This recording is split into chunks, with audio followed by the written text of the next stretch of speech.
Good afternoon, everybody. Good afternoon. How are we today? Great. Good. During his inaugural address, President Trump promised that America would be a manufacturing nation once again, and liberal pundits mocked him for it. But those critics were proven wrong once again. On the heels of President Trump's Oval Office meeting with Apple CEO Tim Cook last week, Apple just announced its largest ever commitment to American jobs and industry, with plans to spend and invest more than $500 billion in America over the next 4 years. Over the course of the current Trump administration, Apple plans to hire around 20,000 new workers, creating high-paying jobs right here in America. And the investment isn't limited to one specific region of our country.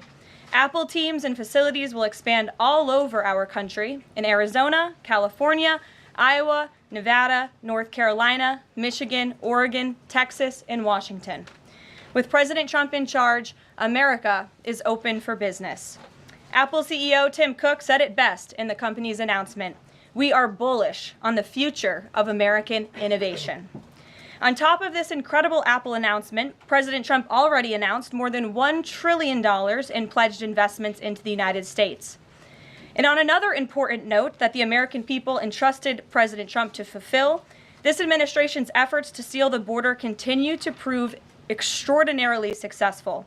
In President Trump's first month back in office alone, illegal border crossings hit lows not seen in decades, down 94% over the past year, while interior arrests are up 134%.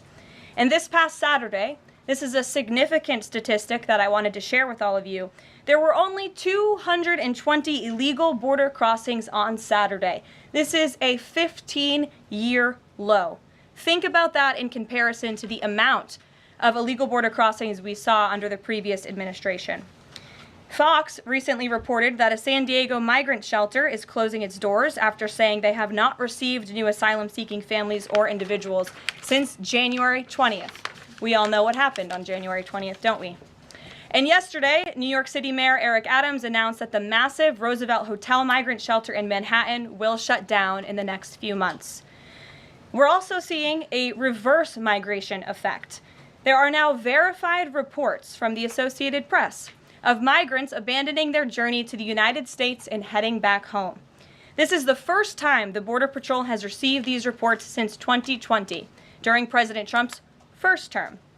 The returning migrants claimed in interviews that the new heavy security posture adopted by the Trump administration was a significant reason for their decision to return to the countries of their origin. Overall, the American people continue to overwhelmingly give President Trump very positive remarks.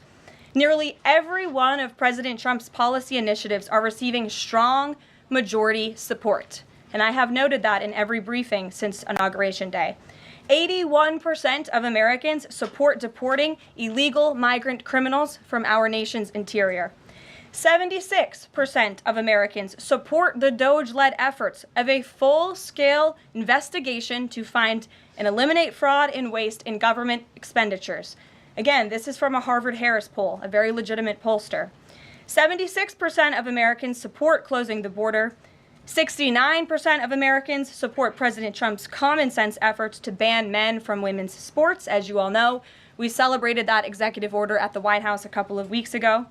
65% of Americans support the president's efforts to eliminate all preferences by race in the hiring and awarding of government contracts, which is another pledge that DOJ is working hard to fulfill. And 61% of Americans, vast majority, support the president's plan for reciprocal tariffs to ensure that other countries are treating us the way we have always been treated.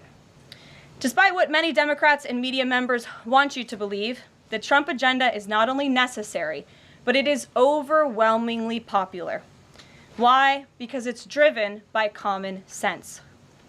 And finally, as you all saw yesterday, a federal judge denied the Associated Press's emergency motion for a temporary restraining order against myself, our Deputy Chief of Staff Taylor Budowich, and our Chief of Staff Susie Wiles for our decision to remove the Associated Press from the White House press pool for certain and special events.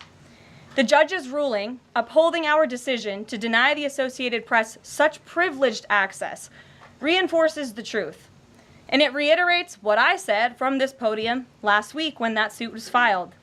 Asking the President of the United States questions in limited spaces, such as the Oval Office in Air Force One, is a privilege that unfortunately has only been granted to a few. It is not a legal right for all.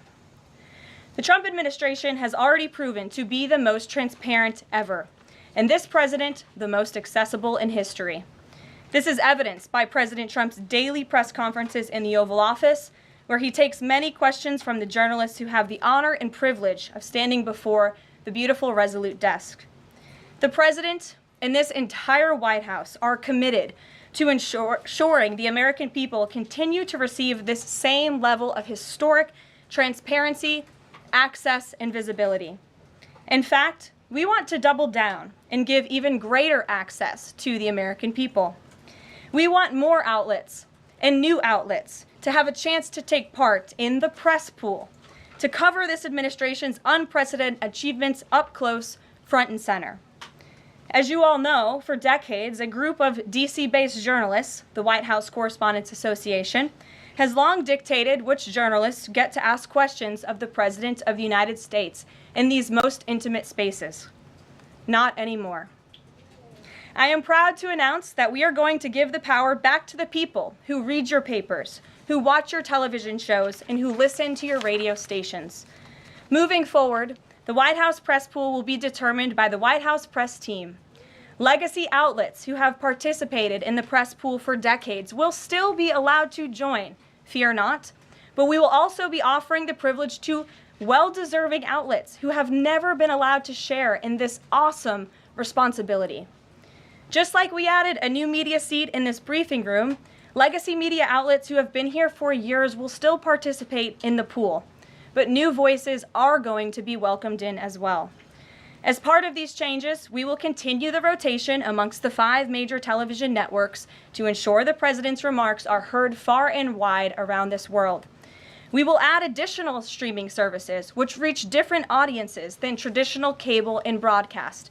This is the ever-changing landscape of the media in the United States today. We will continue to rotate a print pooler who has the great responsibility of quickly transcribing the president's remarks and disseminating them to the rest of the world. And we will add outlets to the print pool rotation who have long been denied the privilege to partake in this experience, but are committed to covering this White House beat. We will continue to rotate a radio pooler and add other radio hosts who have been denied access, especially local radio hosts who serve as the heartbeat of our country. And we will add additional outlets and reporters who are well suited to cover the news of the day and ask substantive questions of the President of the United States, depending on the news he is making on that given day. This administration is shaking up Washington in more ways than one. That's what we were elected to do. As I have said since the first day behind this podium, it's beyond time that the White House press operation reflects the media habits of the American people in 2025, not 1925. A select group of DC-based journalists should no longer have a monopoly over the privilege of press access at the White House. All journalists, outlets, and voices deserve a seat at this highly coveted table. So by deciding which outlets make up the limited press pool on a day-to-day basis, the White House will be restoring power back to the American people who President Trump was elected to serve. So in that note, in our new media seat today, we have Shelby Talcott, who is a White House reporter for Semaphore. In 2022, Semaphore launched as a global digital news platform with the aim of bringing meaningful innovations to the news industry. Today, they have nearly 1 million newsletter subscribers spanning 11 separate editions. With that, Shelby, I will take your questions. Thanks, Caroline. I've got 2 for you. One on foreign policy. Over the weekend, the president's special missions envoy, Rick Grenell, was talking about Venezuela, and he said that the president isn't someone who wants regime change. Other administration officials have made clear that they don't see Maduro as the rightful leader. What is this administration's policy on a new government in Venezuela? I think the president has made his position on Venezuela quite clear. He stands in opposition to the Maduro regime, and Secretary Rubio has spoken on this extensively as well. And then on Doge, last night Elon Musk said that a failure to respond a second time will result in termination. Will there be additional rounds of the did you do this week email from DOJ to federal workers? And what's the guidance on the federal workers who've been instructed by their agencies not to reply? So a couple of things on this. First of all, let's just take a step back and talk about this idea. The president sent out a truth last weekend to Elon Musk saying he loves everything Elon is doing and he wants him to be even more aggressive because DOJ thus far has proven incredibly successful in making our government more efficient. And so Elon and DOJ came up with this idea. Elon has implemented this at his private companies. It has proven successful. And it's a very simple idea when you think about it. All the Office of Personnel Management is asking, all this administration is asking, President Trump is asking, is for federal workers who live off of the American taxpayers' dime to send 5 bullet points of what they have done in the previous week. That is all we are asking for. And so the Office of Personnel and Management sent out additional guidance last night.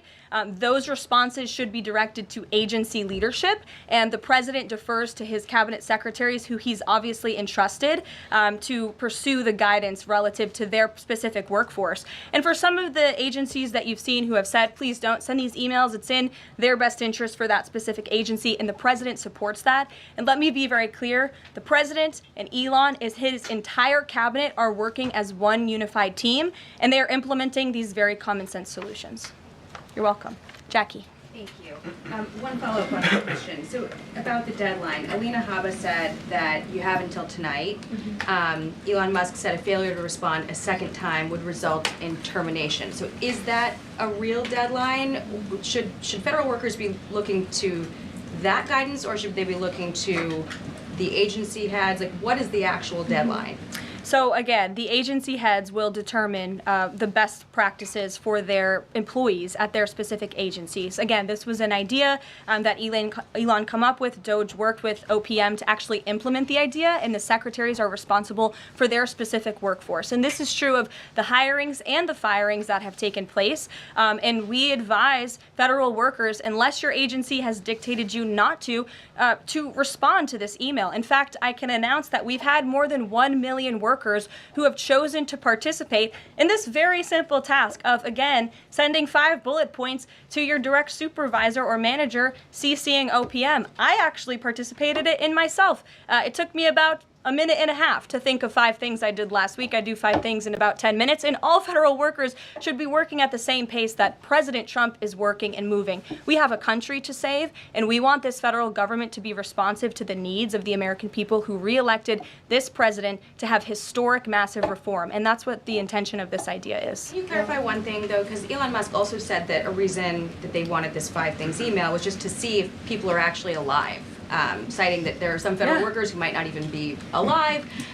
So meantime, NBC is reporting that these responses are going to go into an AI generator to evaluate whether these jobs are necessary. So is it just to see if people are actually working, or is it an effort to maybe cut some of those jobs? I have not seen that NBC News report, and I haven't heard that from DOJ or from Elon himself. Again, this is to ensure that federal workers are not ripping off American taxpayers, that they are showing up to the office, and that they are doing their jobs. That's what the American people expect, and it's a very simple task to complete. I did it myself, and I was more than happy to do it because I'm very grateful that I am serving the American people on the American taxpayers' dime. Do you think DOJ should hire a spokesperson just so that Elon Musk doesn't put out tweets that then confuse federal workers? Are my press briefings not good enough for you, Jackie? John. Carolyn, thank you. In the ruling by Judge McFadden yesterday, who dismissed the lawsuit that AP brought against yourself and your team members here, President Trump, in there he said, why not just do away with the entire White House Correspondents Association along with it, because essentially they have no authority, they just usurped it. What is your reaction to that? Well, first of all, John, it's great to see you. And you are one of those individuals who has you're on a streaming platform that hundreds of thousands of people tune into every day. So it's great to see you in the briefing room. I did address that actually in my opening remarks by announcing that the White House press team in this administration will determine who gets to enjoy the very privileged and limited access in spaces such as Air Force One and the Oval Office. There are, as you know, look at this room, hundreds of journalists who show up to this building every single day and are not granted that luxury of flying flying on Air Force One and asking the President of the United States questions. And so we want to ensure, again, everyone has a seat at that highly coveted table. But alas, the legacy media outlets who have been doing this for quite some time and have invested resources into covering the White House, their spots will remain, just like they have in this briefing room as well. Sure. Steve. Could you give us an update on the negotiations around the Ukraine minerals deal, and when is President Zelensky going to come visit? So the president talked at length about this yesterday, the critical minerals deal with President Macron, and in the more than hour-long press conference he gave all of you in the Oval Office himself. There hasn't been significant updates since the president's remarks last night, but I will just reiterate his position. It's critical that this deal is signed. He expects President Zelensky to sign a deal. This is to recoup American tax dollars that have been funding Ukraine's national defense. And it's also great for the Ukrainian people who have been put through hell because of this war. And it will create a lasting economic partnership as Ukraine will need to rebuild their country because of this brutal war. And just to follow, is Steve Witkoff delayed his trip to the Middle East so he can concentrate on this minerals deal? I don't want to comment on Mr. Witkoff's travel plans or read anything out just for obvious reasons, but he remains very much working. That man is working around the clock to secure this deal with Russia and Ukraine alongside Secretary Rubio and Secretary Bessent, General Keith Kellogg. He's also working very hard to secure a peace deal in the Middle East as well. So God bless him, and he's working alongside the president every single day. Sure. Thanks, Caroline. The president's executive order creating DOGE called for the naming of a DOGE administrator. Who is the DOGE administrator? So the president tasked Elon Musk to oversee the DOGE effort. There are career officials and there are political appointees who are helping run DOGE on a day-to-day basis. There are also individuals who have onboarded as political appointees at every agency across the board to work alongside President Trump's cabinet to find and identify waste, fraud, and abuse, and they are working on that effort every day. So is Elon Reagan. Musk the administrator? Reagan. Thanks, Caroline. I have two for you today, one on the border wall and one on the DHS investigation. Sure. First on the border wall construction has restarted in Texas and California under contracts awarded under Trump's first term. Is the president looking to secure new contracts, and how is he defining success in terms of border wall construction this administration? The border wall is a signature promise of President Trump's campaign. He talked about it way back in 2015 and 2016, and people laughed at him for bringing up this idea. It's proven to be not only an idea that he delivered on in his first term and continues to deliver on in his second term, but it's also proven to be highly effective. In fact, we know where there were parts of President Trump's border wall built and standing under the previous administration, illegal border crossings dropped 87% where there was a border wall. So the wall is an incredible deterrent factor for illegal migrant caravans. The president is committed to the continuation of the construction of the wall. And the previous administration actually sold off the resources that the Trump administration secured to build the wall. And that's an egregious misuse of the American taxpayers' money. They just let those resources rot on the southern border. They actually sold them for pennies on the dollar. So this administration, DHS and ICE and Customs and Border Patrol and Tom Homan and all of the great people who are working on this effort are committed to continuing the construction of President Trump's border wall. DHS investigation into people who might be leaking within the administration. Will the White House release the names of the individuals that DHS Secretary Noem said were caught leaking details of the ICE raid? And can you share how many leakers have been caught so far and what agency they were a part of? I would defer you to DHS on the leakers that they have identified, but I know the president and this White House commend Secretary Noem for launching an internal investigation to identify those leakers because it's unacceptable for career bureaucrats who are standing in the way of the will of the American people and enacting President Trump's agenda.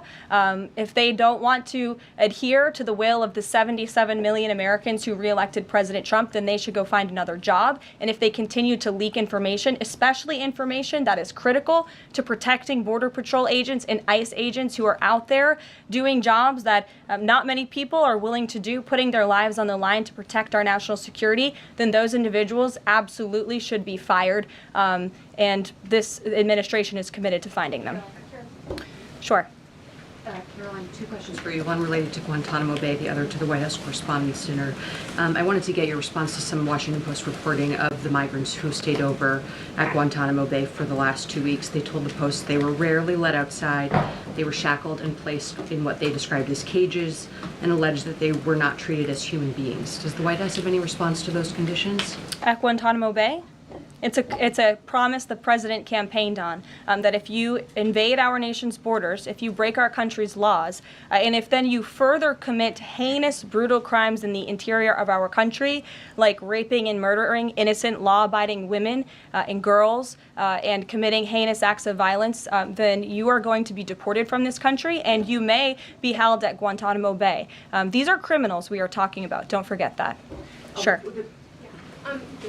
So U.S. consumer confidence fell this month, the most since August of 2021. What is your message for Americans who are concerned about the impact of things such as tariffs on prices? Yeah, sure. Well, thank you for that question. It's obviously an important one. The president campaigned on reigniting the Trump economy and fixing the mess that was created by the previous administration. We know they created an economic and an inflation nightmare for the American people, and I'm not going to stand up here and lie to you like my predecessor did about the state of our economy. We understand there are people that are hurting, and this administration is wholeheartedly committed to ensuring that those individuals see relief and price reductions and tax cuts and in less regulations that are burdensome on their household and their businesses. And the president and this entire administration are focused on that every day. I can go through the very long list of economic actions this president has taken. I know you work for Bloomberg, so I'm sure you're well aware of them, but I can assure the American people that the president is very much focused on bringing down the cost of living crisis in this country that was created by the previous administration. Speaker, I'll just have a quick follow-up. Sure. Is the president planning on whipping any votes for support for the House budget vote? And if so, to whom is he making calls? I'm not aware of any calls that he has made. I did talk to the president about his position on this just before coming down here, and he said that he's made it very clear to the Hill what his priorities for a budget are. He's said it to the Speaker of the House. He said it to Leader Thune. The Senate and the House know what President Trump wants and know what the American people want. And so he expects Congress to get it done. He's looking at the proposal from the House. He will also be looking at the proposal that I believe the Senate is drafting up as well. Sure. Thank you, Carolina. I have two questions. Does the United States, sorry,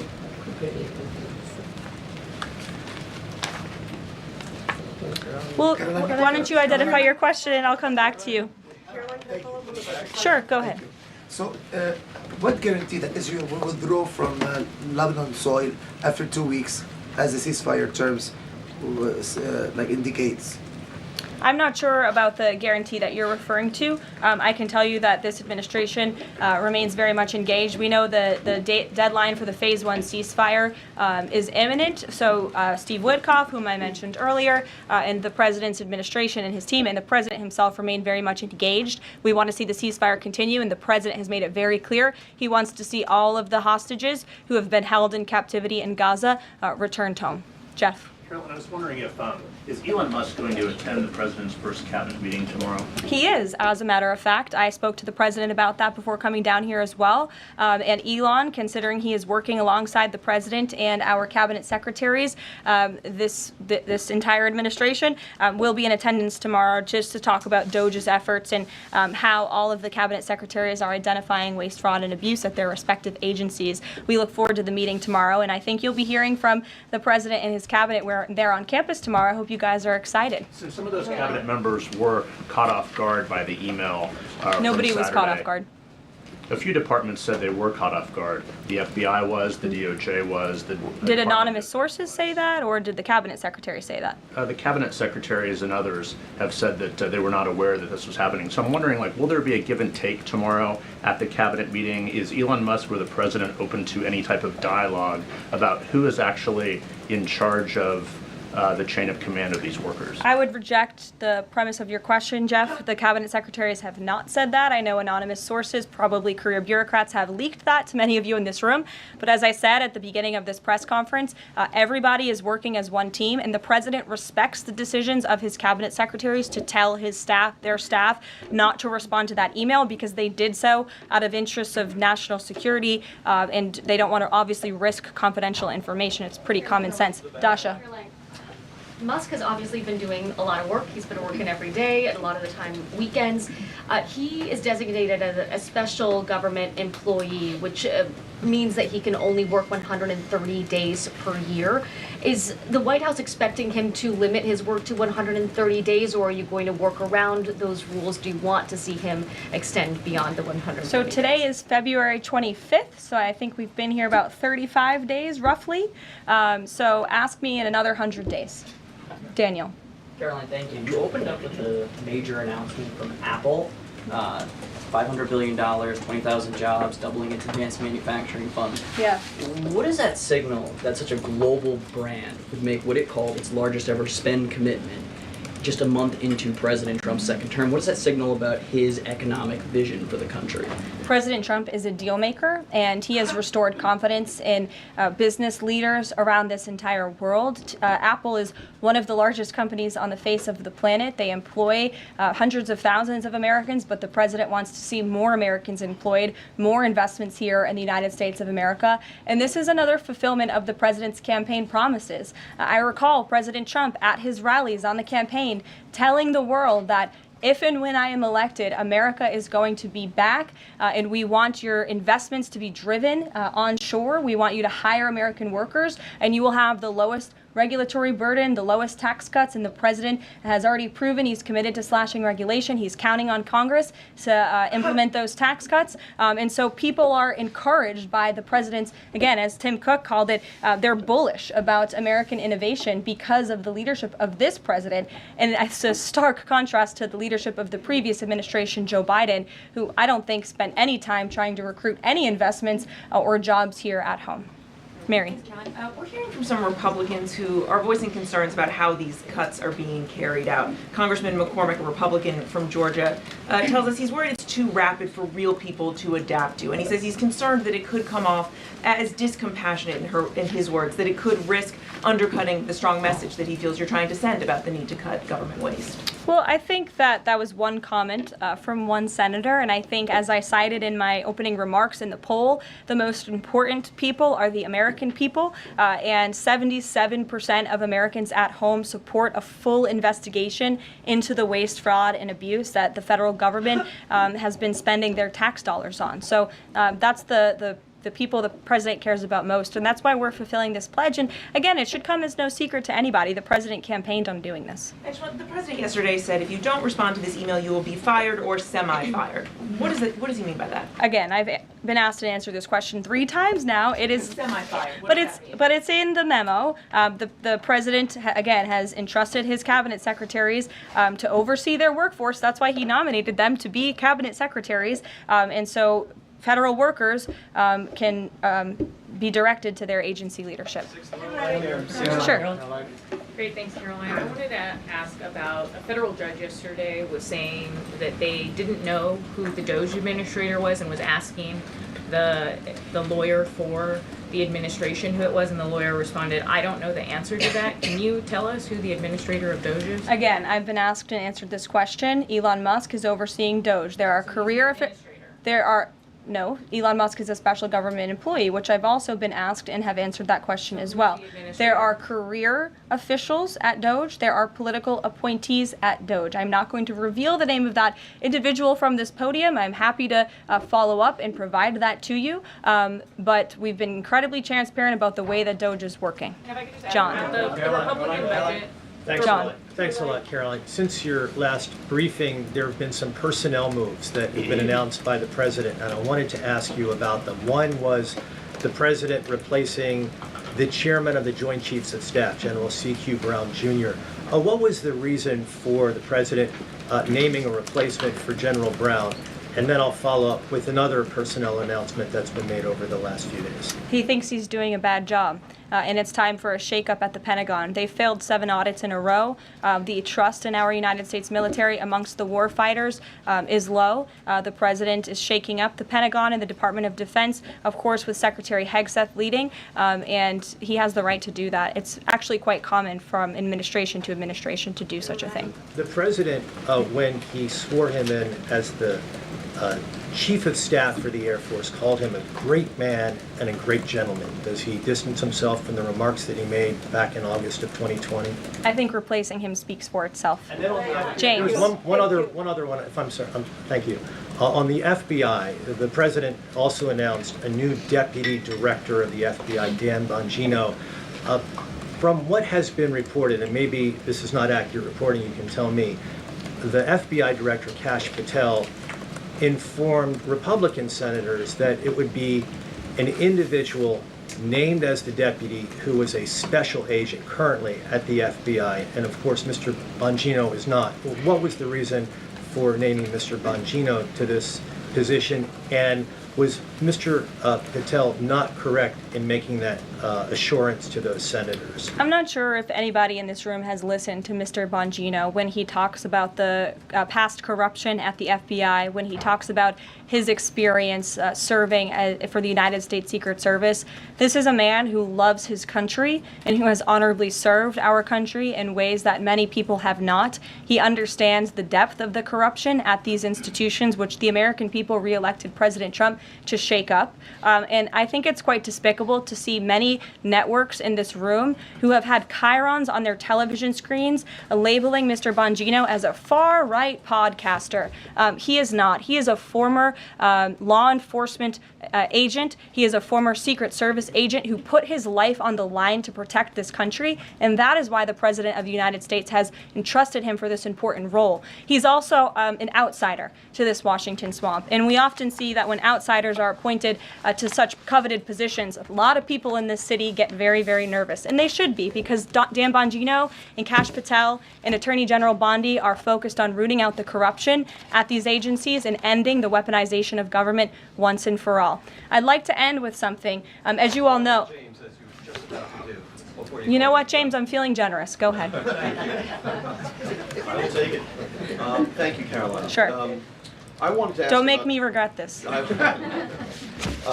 wanted to ask about the Macron visit and the Russia-Ukraine talks in general. Sure. It's pretty clear to my eye that President Macron was performing a kind of delicate dance, lavishing praise on the president while seeking in his own remarks to try to bind President Trump to positions and even specific language that the president has not committed to heretofore.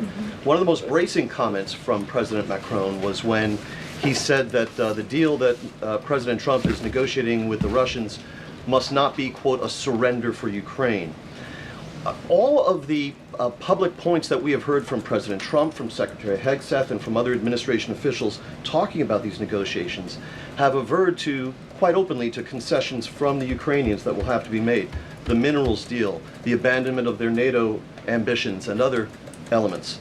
So far, we have not heard any administration official suggest a single concession that the Russians should be prepared to make. And so I wonder if you could assure us, at a minimum, that this negotiation process will not be as one-sided as the Europeans seem to think it is, that in fact, President Putin will also be made to engage in some concessions to reach this deal. Well, I think the president knows how to make a deal better than anyone who has ever assumed the office of the American presidency. And in order to make a deal, you have to bring both sides to the table. And typically when you make a good deal, both sides leave that table a little bit unhappy. I'm not going to outline the concessions that the president and his team are engaged in discussing. These are obviously ongoing negotiations, and it would be unwise of me to impede them from this podium. But the president has made significant improvements in ending this conflict. He is committed to seeing an end to the war. He wants to see the bloodshed and the killing stopped. He wants to stop seeing young men being killed and slaughtered. This has been going on for far too long. The president inherited this mess because of the incompetence of the previous administration, and he's committed to fixing it. And he's made, some of those concessions clear, but I'm not going to get ahead of him on additional ones. But he is wholeheartedly committed to striking a peace deal in Russia and Ukraine, also in the Middle East. Thank you very much, guys. Good to see you. We'll see you later. Thank you.